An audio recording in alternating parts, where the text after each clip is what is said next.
Yeah, I mean, like I said earlier on tonight, I would have just preferred to go straight on stage, but yeah, I managed to have a little practice.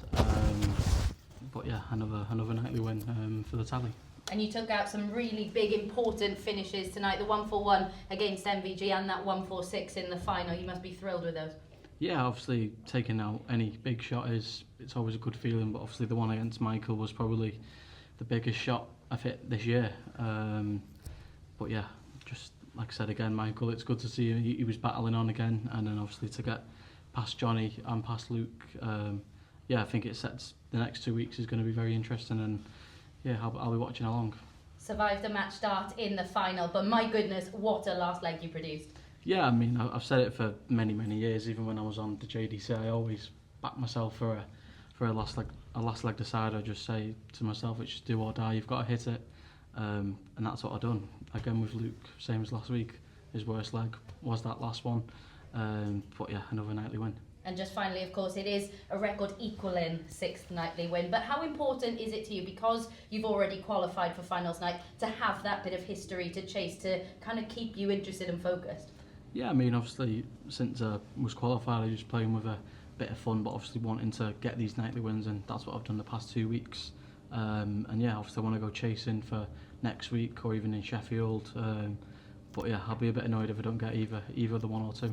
Congratulations. Thank you. Luke, just touching on what you said there about always backing yourself in a decider, also, do you think that they know, because your record over Michael and Luke Humphries at the moment is, no matter what they do, no matter how well they play, they can't, your smoke says, oh, you obviously know that they can't beat you, so going into that situation, do you think they feel it?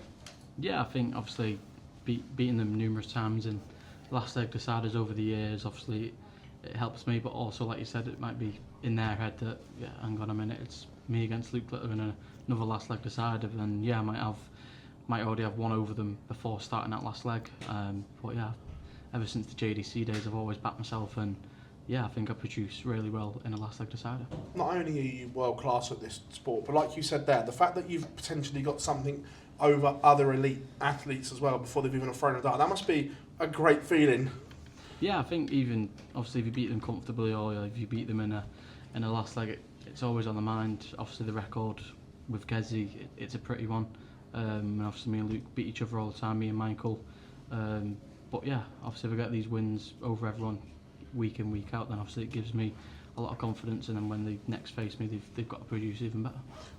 Ahead of the O2 then, that must be a great feeling. You're going to go there favourite after everything that you've done. Do you feel unbeatable at the moment, no matter who you play at the O2?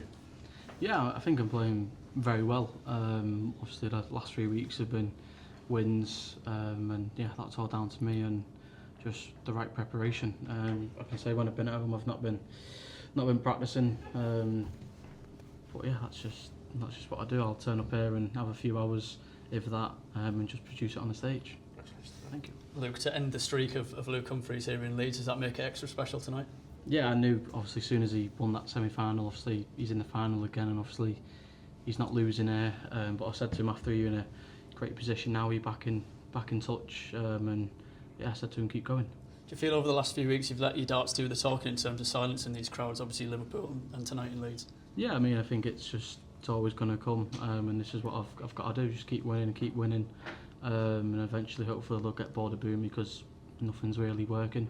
But yeah, ever since Rotterdam, I've just, even tonight obviously there's a few boos, but nothing will ever top that. I think I can battle past anything. You know, you've got a few records to chase in the next few weeks, obviously the 4 in the row, the most nightly wins and the most points. Is that the motivation to keep you going over the next few weeks? Yeah, I mean, I think the nightly wins is obviously up there with one to get. Obviously it's a long old night, the 3 games, but I've done it numerous times, and yeah, hopefully I can break my own record. Cheers, well done. Just wanted to ask about the late arrival. What happened there? Was it a taxi from your hotel in Leeds, or did you come straight from Warrington? Yeah, I came straight from home. We were supposed to leave for 3, but yeah, we didn't. I wasn't ready. Faith wasn't ready, and then we're rushing about, and then went to the post office, get them cards off eBay gone, give everyone the shipping, all that, tracking numbers. But yeah, that's why we were nearly almost late, but got here in time. Did you almost have jitters in the back of the car thinking you were going to be late at all? I was driving. Oh, was you? Oh yeah, it was a bit reckless, but I had to get here. But yeah, the timing was just kept going up and up and up. But yeah, managed to get here about, I think it was 20 to 7, quarter to 7. But yeah, it's all planned out well. Humphries had the majority of the Leeds United squad in the crowd. Were you aware of that? Yeah, I think I was like round the corner from the venue. I see them all. To be fair, I spotted Ethan Ampadu. I was like, is that Ethan Ampadu? And then the next person was, is it Willie Nonto? Yeah. The little one. I was just like, oh yeah, and I beeped at him, and then I looked at my mirror, they were all looking, I just beeped again. But yeah, obviously Luke hasn't lost there, and obviously he's got a very good record here, and it's good to get one over him, especially here. Luke, congrats on the win. Just giving yourself a nice bit of breathing space over Johnny now. I mean, how do you see that battle for the top spot with him? Yeah, I think obviously I'm in the clear a bit now, and I think coming into it was Johnny like the least favourite to win it, like 50 to 1 or something like that, and he's yet again proved everyone wrong. But yeah, just to increase that gap from Johnny and the way he's been playing, and even beating him tonight, I think that was crucial. But yeah, we'll just have to see how the next 2 weeks plan out. It sounds like you've been a bit of a pain for him this week. He said before his match that you had a bet with him that United would beat Liverpool on Sunday. Yeah, I got a little nice £50 off him, cash in hand. So that was nice. I think we said to post each other in a Liverpool top or a United top as well. But yeah, I didn't get down to that. I'm not into that. All that AI stuff in editing Johnny into a United shirt. But yeah, took 50 quid off him, and hopefully I've took the top spot off him tonight. Good man. Well done, man. Thank you. Just on that, obviously the game against Liverpool, Man United, secured Champions League, talks that Carrick's getting a permanent job. Would that be the correct decision, do you think? Yeah, I think obviously he's done a great job, and I've seen loads of people saying he might be another Solskjaer where he does well, comes in, doesn't do so well, doesn't win trophies. But yeah, I've been happy with him, and I'm sure you've seen some scrapping going on in Real Madrid, and we're interested in Tchouaméni, so come on Tchouaméni, come on, replace Casemiro for that defensive midfielder spot. Just looking ahead to the rest of the year, you're so confident at the moment. The World Cup and the European Championships, how high are they on your agenda? Because once they're ticked off, it's literally the set is all ticks next to your name.